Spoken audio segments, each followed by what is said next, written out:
In this video, we're going to talk about how to solve for a variable in a formula. Now, the key thing here is to remember that it's exactly the same as all other equations you're solving. It's just that you're going to have a lot more letters involved. So let's jump straight into a few examples.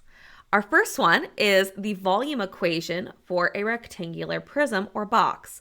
The volume equation is V equals LWH, where L is length, W is width, and H is height.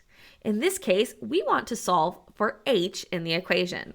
Now, in order to do that, we have to divide by L times W on both sides. Notice that I could divide by L and then divide by W, or I can divide by LW as a unit. I'm going to choose to divide by it as a unit just to make things a little faster. Once I've divided both sides by LW, I'm left with V divided by LW equals H, or the height of the box is equal to the volume divided by the length times width. Now let's try another one. This is the equation for area of a triangle. Area equals 1/2 base times height. I want to solve for B for base in this equation. So the first thing I want to do is get rid of the 1/2. So in order to get rid of 1/2, I can divide by 1/2, which is the same thing as multiplying by its reciprocal, 2. When I multiply by 2 on both sides, I get 2a equals bh.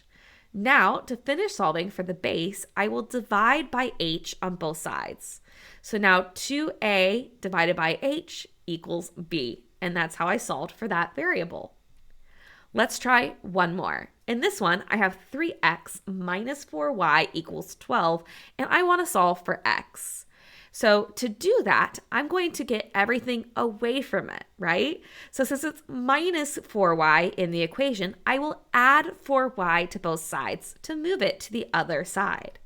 Now that it is on the right-hand side, I can get rid of the coefficient of x, which is 3. To do that, I will divide by 3 on both sides. So now I have x equals 4y plus 12 all over 3. However, it is completely possible to simplify this by splitting the fraction. When I say split the fraction, I mean I'm going to do 4y divided by 3, and I'm going to do 12 divided by 3. What's really nice about that is 12 divided by 3 is 4.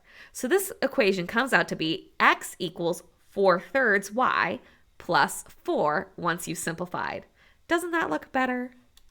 All right, that is how you solve for a variable in a formula.